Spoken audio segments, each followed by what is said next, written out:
Hello, Renee Flamand here.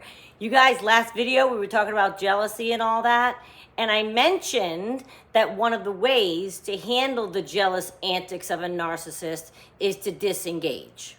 And I wanted to get further into that and various ways to handle this kind of thing when it happens. It's a thing. A lot of you talk about it. And very oftentimes it can be family, friends, business partner. It can be romantic partner too, my God, of course. But the narcissist, with a narcissist, there's always fighting back. Other than disengaging, you can fight back. You know, you want to rally those flying monkeys, explain your side of the story. You want to try talking to your boss and explaining what happened. The attempt to tell your friends what the narcissist told them wasn't true, if it's like a partner and they're smearing you to your friends, right? The bad thing is, you're always going uphill. The narcissist got there first.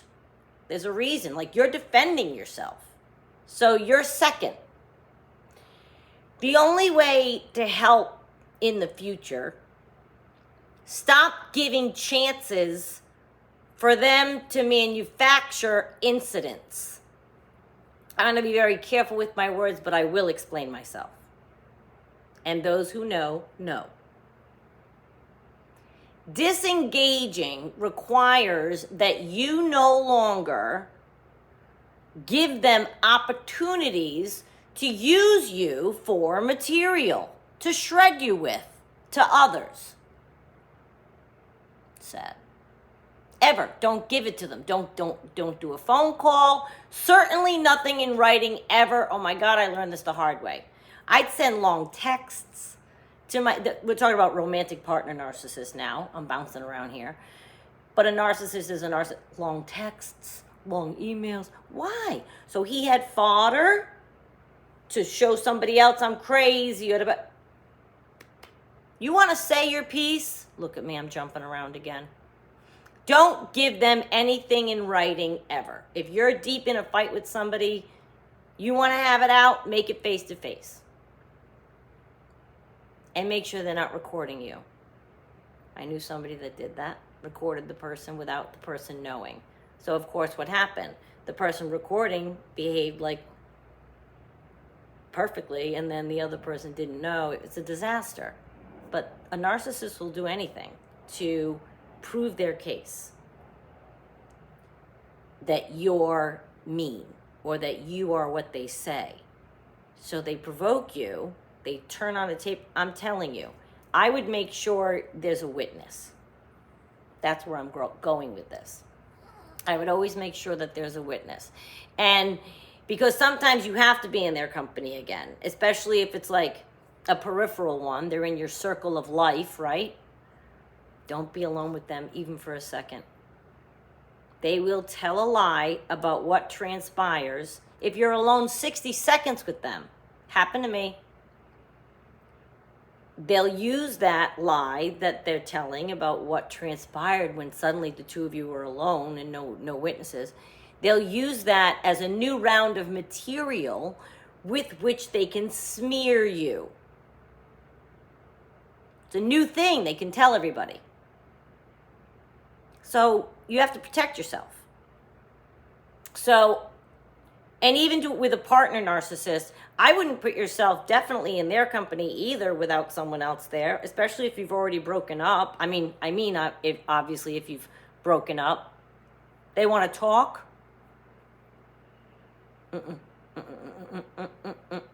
They've slandered you in the past. They've harmed you in the past. Things could escalate. It could become dangerous. There's a million reasons why I wouldn't do that. But having said all that, okay, so you want to say your piece. You want to state your case. You want to fight back. You want to rally the flying monkeys, tell your boss, whatever. I get that. But if it has to do with the narcissist and you're confronting them, that's how you're fighting back. In other words, your plan is you want to go talk. Have a third person there, even a fourth. Any chance a narcissist has to twist the truth in their favor, which is any chance they're alone with you, your word against theirs. They could say you said anything. They could say you did anything to them. They could you could be in a room together and you think it's going one way. They could leave that room and say, well, she said this.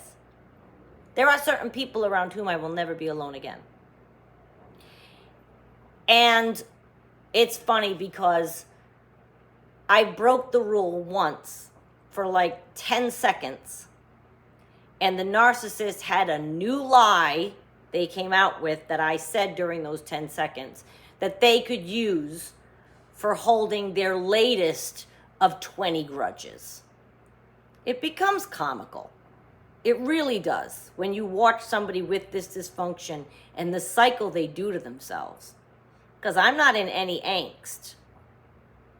But they're constant angst.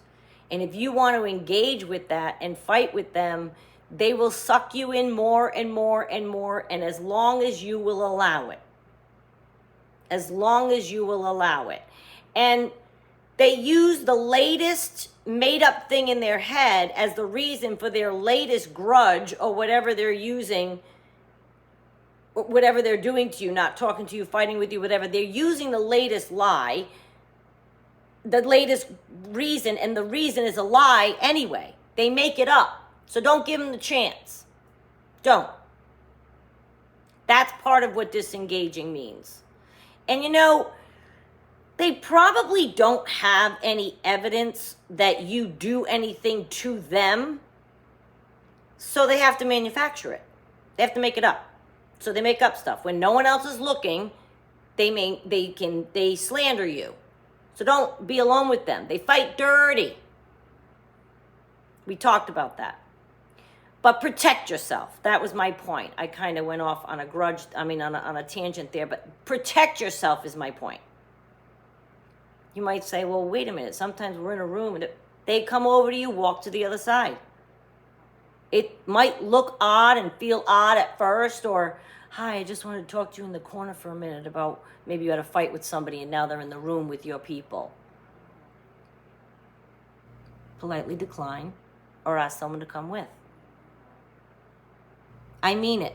Disengaging. Don't give them any further ammunition. And I understand the need to expel. I'm an expeller myself. But save yourself the multiple attempts. The multiple attempts. There is no getting through to these types of people.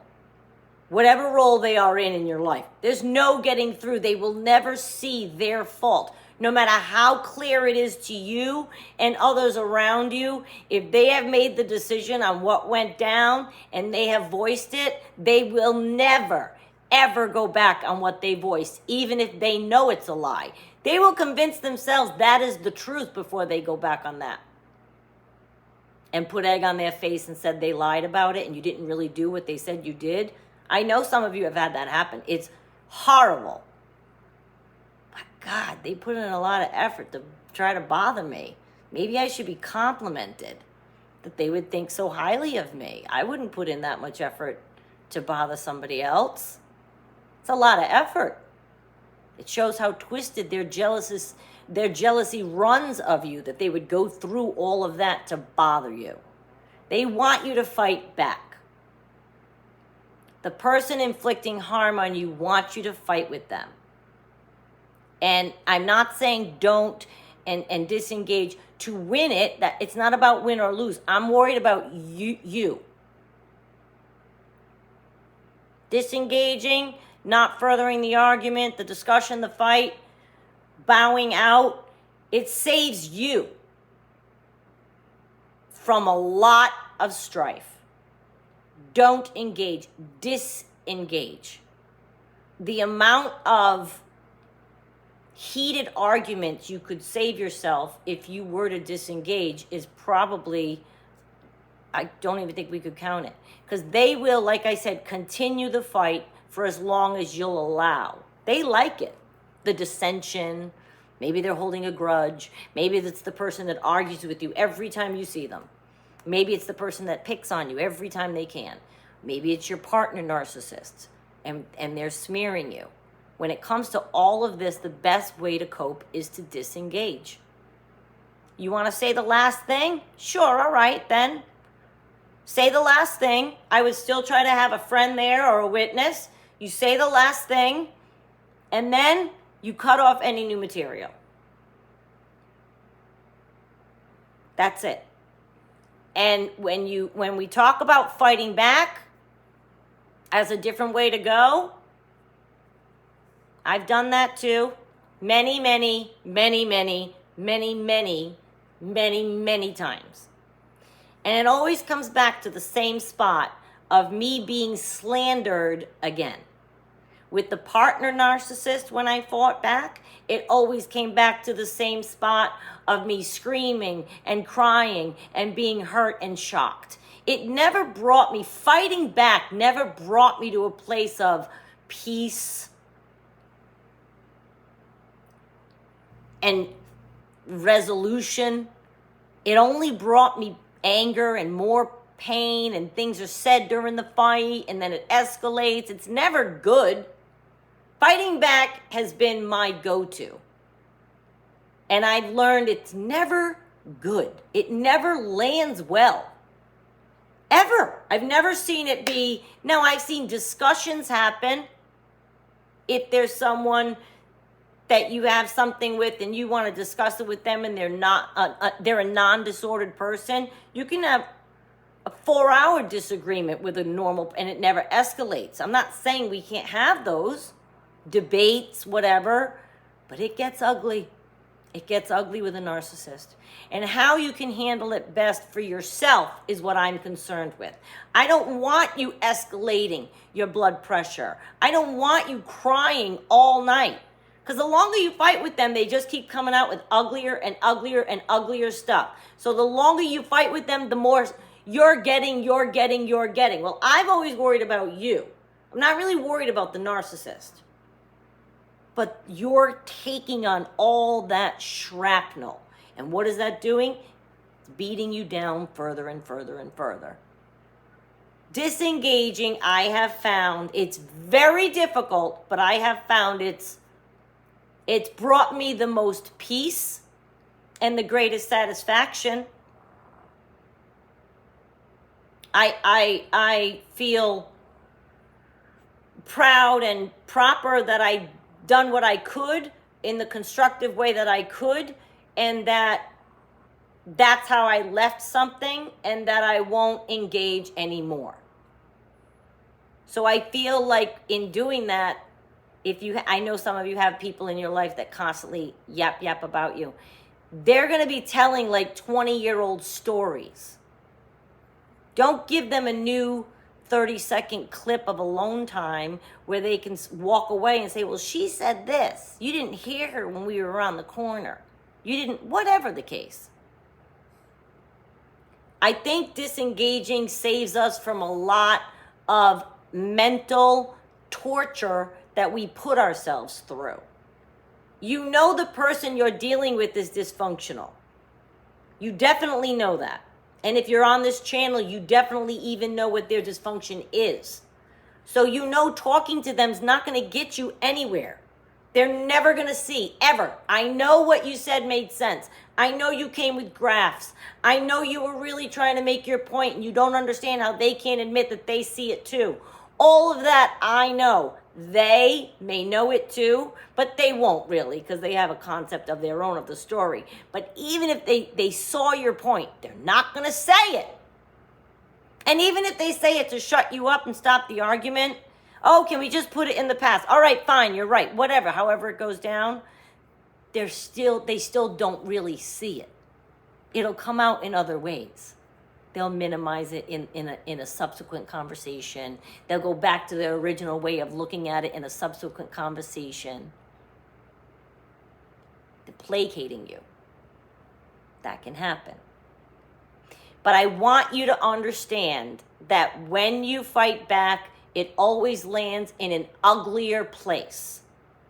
Disengaging is very difficult, I mentioned a second ago. It takes a lot of willpower. You're dying to say things back. You know you're right. Doesn't matter when you're dealing with somebody with this disorder. No matter what you tell them, they won't see that. They will not see that I'm wearing a blue t-shirt. They will not. if they think I have a green t-shirt on. They won't see your point. So I don't wish I knew it. You know I love my journey, but I wish to save you from it. I wish to save you from it. I don't want your journey to have to learn that and go through all those fights and get upset and cry and you're not eating, you're not sleeping, you can't, whatever. I don't want that for you. I did it and I got nowhere. When I say nowhere, I mean nowhere ever. Not with a peripheral narcissist, not with a romantic narcissist in a fight. When you're fighting with a narcissist or you're trying to handle, especially when they're coming at a place of jealousy and they're slandering you, they are never going to see or stop until you don't give them any more material with which to work. Well, I have to be around them, then make sure there's people there. That's all I'm saying. That's all I'm saying. I'm worried about you. And this jealousy business takes those narcissists to ugly places. Well, they will inflict harm upon you in that regard for as long as you allow it, in the way of slander. Which I'm telling you, talking behind people's back is a hot button of mine because it's bullying at its utmost. And if you know anything about me, bullying is the topic that I just... If my face is red, this is the topic that makes my head look like the top of the thermometer when it's red. So slander and them being jealous over you and trying to cut you down, I can't stand any of it. And we should learn to remain, find it in yourself, try to find that power to not engage. You'll be more at peace, and the further removed you get, you'll go... Like at first you're like, but I have this, but I want to say, but then you become like, oh my God, God bless their hearts that they're in that place of dysfunction. It's sad. I'm telling you, I always go back to that. I just think it's sad. Grown people acting like that. I think it's sad. So you remain in your happy lane, work on your own life, gain your own education and empowerment, and don't worry about what they're doing. Let it go. Don't think about it. Don't think about the last fight. Don't think about anything. You just stay in your own lane and let them, they'll figure out sooner or later that you no longer engage. Be strong. It's hard. I'll see you guys next time.